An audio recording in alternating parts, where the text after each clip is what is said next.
The ship beaches in the dark. Not the dark before dawn, the deep part of the night where nothing moves on the shore and the water is flat and black and cold. 60 men drag the hull up the sand. They are tired in the way that only comes from hours of hard rowing against a tide. Cold past the point where it registers as discomfort. And somewhere behind them, across the water, is a monastery that no longer has its silver. The raid worked. No one died. And now comes the most dangerous part of the entire operation. Not the return crossing. Not the guards they slipped past in the dark. Not the monks who ran for the tree line. The dangerous part is what happens in the next few hours when 60 armed men who have been eating dried fish and salt pork for 2 weeks all look at the same pile of goods on a foreign beach and start doing the math. This is where most people stop thinking clearly about Norse raiding and let the saga version take over. The popular picture is simple enough. Vikings raid, Vikings take. The Jarl gets the largest cut. The men get their share because they are loyal and brave, and that is simply how it goes. That picture skips the one thing that made or broke every raid operation from Norway to Ireland to the river mouths of Francia. There was no police force waiting at home. There was no law court available on a beach in the dark on the far side of the North Sea. Every man in that crew was armed, had a legitimate grievance if the numbers came out wrong, and knew exactly how to use what he was carrying. The only thing keeping 60 dangerous men from turning on each other over a contested pile of silver and cloth and livestock was a system. And that system was, by any serious measure, one of the more carefully constructed pieces of social engineering in the early medieval world. To understand why dividing plunder harm mattered so much, you have to go back to the beginning of a raid, not the moment the ships hit the beach. A Norse raid in the 9th or 10th century was not a spontaneous event. It was an investment. A Jarl or a man of sufficient standing would finance the operation, provide the ship or arrange its use, supply a portion of the food stores, and recruit the crew. He was doing all of this on credit against future returns, because the raid had not happened yet, and there was nothing to split. Every man who agreed to go understood from the start that he was accepting a share of something that did not yet exist. In exchange for his labor, his weapons, his rowing, his risk, and his willingness to follow orders on a beach in the dark, in a country where the locals would kill him if they caught him. That prior agreement, that shared understanding of how the returns would be divided, was the foundation everything else rested on. Strip it away and you do not have a raid operation. You have a mob with ships. The sources for how this worked are limited and come with real problems. The sagas were written down largely in 13th century Iceland and describe events from centuries earlier. They contain detail that sometimes reads as accurate and sometimes reads as literary invention dressed up in period clothing. Frankish and Irish chronicles describe Norse raids from the outside and rarely care about the internal economics of the force that just burned the village. Archaeological evidence fills some gaps, but cannot tell us much about verbal agreements made on a ship at sea. What can be pieced together from these sources, taken together and cross-checked carefully, suggests that the basic structure of share division on Norse raiding operations followed principles consistent enough across enough material to be taken seriously as real practice rather than fiction. The Jarl or raid leader held a larger share. That appears consistently across the record. He took the financial risk, arranged the ship, negotiated the food stores, made the calls when the plan stopped working on contact with reality. His larger share was not simply a reward for rank. It was compensation for liability. If the raid failed and men died, the families of those men had a claim.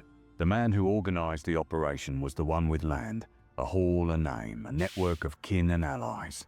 A free farmer with nothing except a borrowed sword, and 2 weeks of provisions had less to lose, and correspondingly less leverage in the original share negotiation. Below the leader, shares scaled by function and skill. A helmsman who knew those waters, a navigator who could read the stars and the current color, and the flight pattern of seabirds on an overcast morning, and bring the ship to a specific coastline 300 miles away. These men were not paid like ordinary oarsmen. Their knowledge had a market price. Lose your navigator 4 days out in open water, and you do not have a raiding problem anymore. You have a survival problem. So the navigator understood his own value in hard, practical terms. The leader understood it too, or the leader found himself navigating without a navigator, which was a short career. The share reflected that reality. A skilled ship carpenter who could repair a damaged hull at sea or on a foreign shore was in a similar position. His skills were irreplaceable in the moment, and the share he could negotiate reflected that scarcity. But here is where the clean version of the story stops holding together.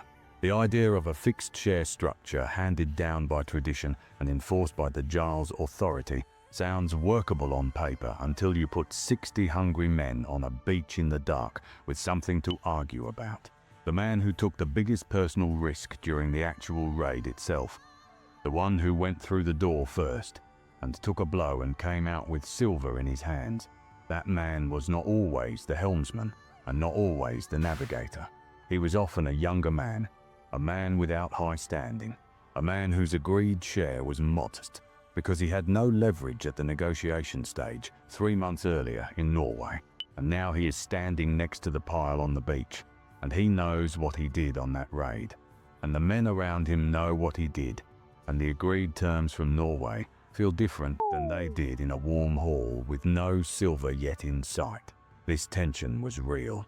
It shows up in the sagas as disputes, as betrayals, as violent confrontations that break out specifically during or after loot division, not during the raid itself, not during the crossing. In the aftermath, when the math becomes visible and someone decides the agreed terms no longer reflect what he actually contributed or risked. Historians who study Norse raiding treat this as one of the most structurally fragile moments in the entire operation. The raid could go perfectly from landing to withdrawal, and still end in a killing over the split. The sagas left that part out of the glory sections, so the system had to account for this, and it did in several distinct ways. The first was prior agreement, spoken and witnessed before departure. Before the ship left the fjord, the terms were laid out in front of the assembled crew. This man gets 1 share, that man gets 2.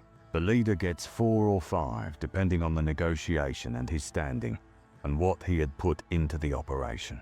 These terms were spoken aloud in front of men who were also going on the raid. There was no written contract. Writing was not how this world worked for this kind of arrangement. The contract was social. The witnesses were the enforcement mechanism. If a man tried to claim more than his agreed portion when the time came to divide, the men who had heard the original terms were standing right there on the same beach under the same dark sky. And in a world where reputation and spoken word were the primary forms of legal standing, a man who broke his spoken agreement in front of witnesses was not just losing the argument over silver. He was burning something that would follow him home for years. The second element was the method of counting. Silver was weighed on a portable balance. Cloth was measured by length. Livestock was counted individually. Captives had an agreed value based on age, condition, and likely sale price in the markets the crew knew. Manufactured goods had a rough market price that most men involved in this world understood from their own trading core experience. Because raiding and trading were not always separate activities, and many of the men on that ship had done both at different times of year. The division was not always a simple split of a uniform pile. A monastery yielded silver vessels, gospel books with decorated metal covers, linen cloth, livestock pulled from the fields, and sometimes captives. Some of these things were worth more in one market than another. Some were too heavy to carry and got left. Some needed to be moved before dawn and before local defenders could organize a response. The leader made calls about what got taken and what got left, and those calls directly shaped what was available to divide on the beach. A man who believed the leader had deliberately left something valuable behind, or had quietly separated something before the formal count, had a grievance. Grievances in this world had a way of becoming dangerous faster than the man holding them usually intended. The third element was the crew itself functioning as the enforcement body. There was no Jarl's enforcer standing over the pile with a scale and the authority of a court behind him. The enforcement was the collective attention of 60 men who all had the same interest in honest accounting. If the leader tried to take more than his agreed portion, the crew knew. If one man tried to pocket something before the formal division, the others saw it or heard about it within the hour. The social pressure of a full crew of men who knew the terms and had the same stake in honest dealing was the closest available substitute for a verification mechanism. It was imperfect. It was vulnerable to the leader's personal authority and to internal factions within the crew. But it was real, and it worked often enough that raid operations remained economically viable for generations across the Norse world. You are standing on that beach now. It is somewhere between midnight and dawn. Your boots have been wet for 6 hours, and you stopped noticing the cold around the time you stopped being able to feel your feet properly.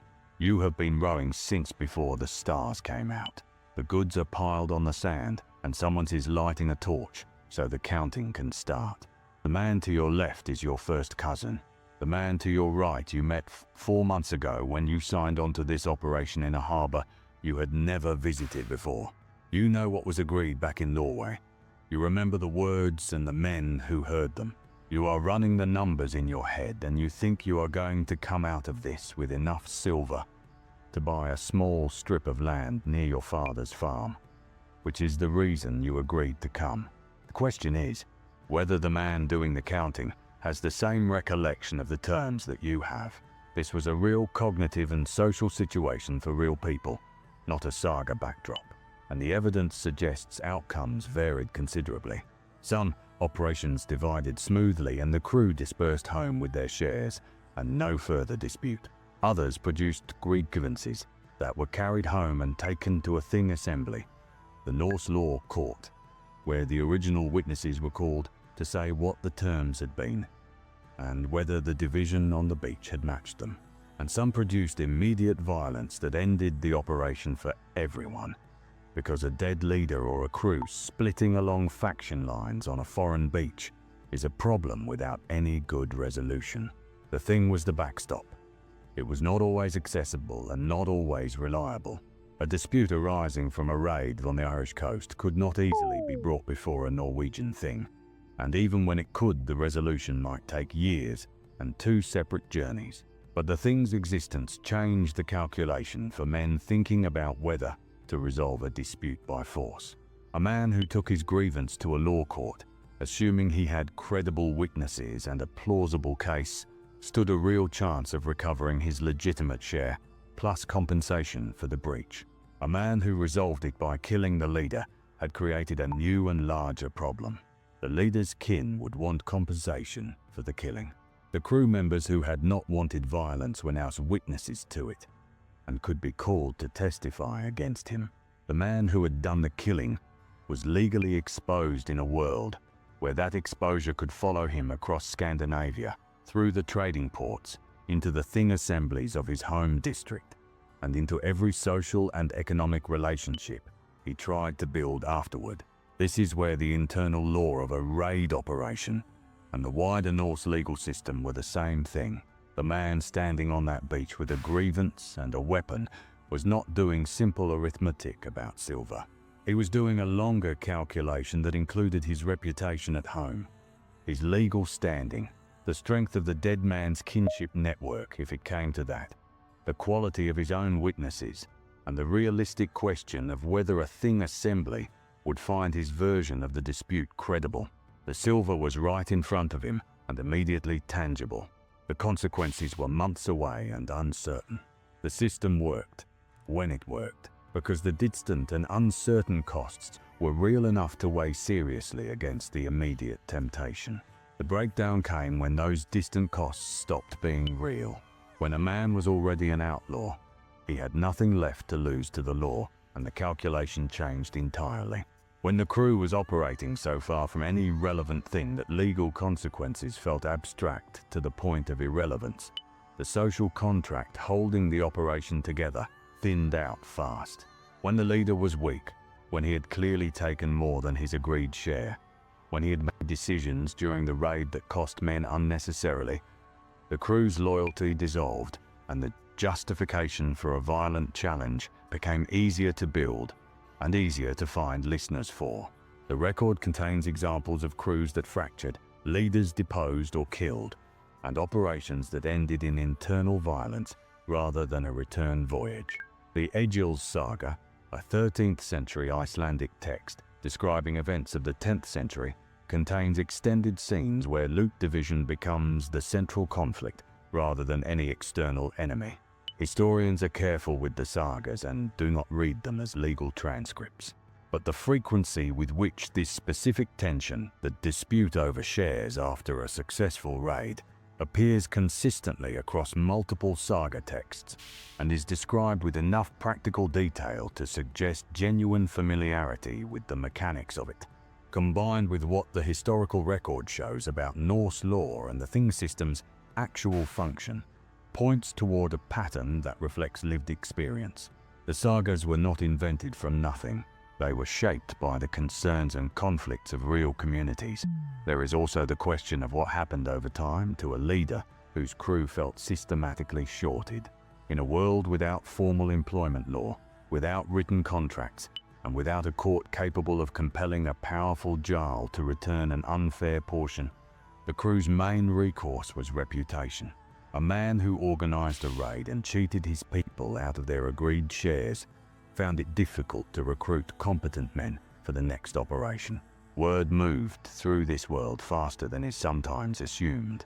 Norse raiding society across the British Isles, Francia and Scandinavia was not as large or anonymous as it might appear from a distance.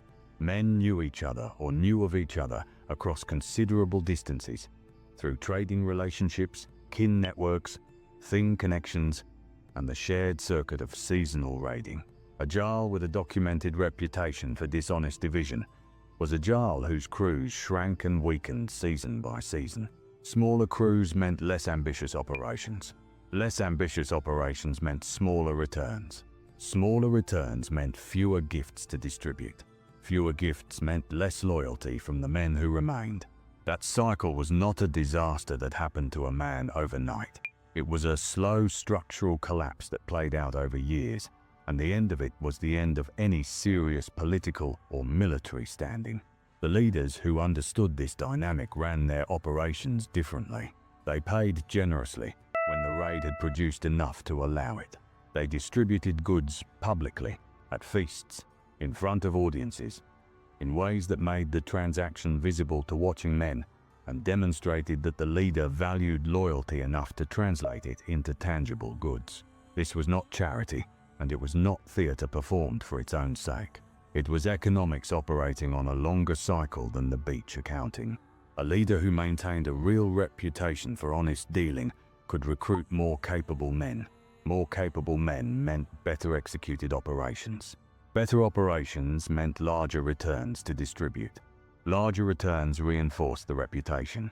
The gift economy that the Norse sagas describe so extensively in the Jarl's Hall was not a separate cultural tradition sitting alongside the raid economy.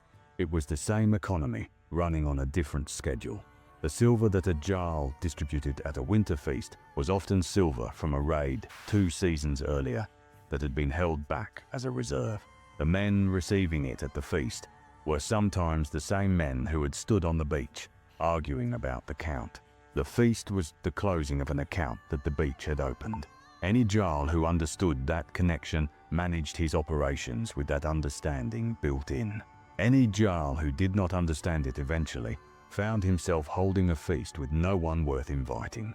What the popular version of Viking raiding consistently misses is that the raid operation was at its functional core a labor agreement operating in a world with no formal labor law and no enforcement mechanism except collective social pressure and the credible threat of legal exposure at home. This is not a romantic description. It is not how the sagas frame it, but it is what the structure of the operation actually required to function. The men who went on raids were workers accepting a contract in an environment where contracts were verbal, enforcement was social, and the margin between a productive operation and a violent collapse was measured in the clarity of the original spoken terms and the quality of the men who had heard them. The 9th and 10th centuries produced enough consistently successful raid operations to fund political projects, territory expansion, and eventually the Danelaw in England, the Norse settlement in Normandy, and the network of trading and raiding posts stretching from Dublin west to Iceland and east to the rivers of Ross. None of that was possible unless the internal economy of the raid operation functioned well enough to bring men back, pay them what they were owed, and give them reason to go again next season. The system was fragile at every layer. It failed regularly enough that the risk remained real for everyone involved. The record is full of operations that fell apart before they reached shore, raids that produced nothing worth carrying, and returns that ended in violence on the beach rather than silver in a man's hand. But it worked often enough and consistently enough across 2 centuries to reshape the map of Europe and leave a material and legal and linguistic trace that is still legible today. The ship on that beach before dawn was not carrying glory. It was carrying a labor problem, wrapped in a legal problem, wrapped in an accounting problem. And the men pulling it up the sand understood all 3 dimensions of it, even without precise words for them. They had an agreement. They had witnesses. They had a pile of goods and account to make in the dark, and the next few hours would determine whether the operation that survived the crossing, and survived the raid, and survived the withdrawal, would survive the one moment the sagas almost never show with any real honesty. The sword was never the most dangerous thing in the Norse raid economy. The spoken agreement was, and the men who kept their word on a cold beach in the dark, in front of 60 witnesses, with no authority above them except their own shared interest in going home. Those men built something that outlasted most of the kingdoms their raids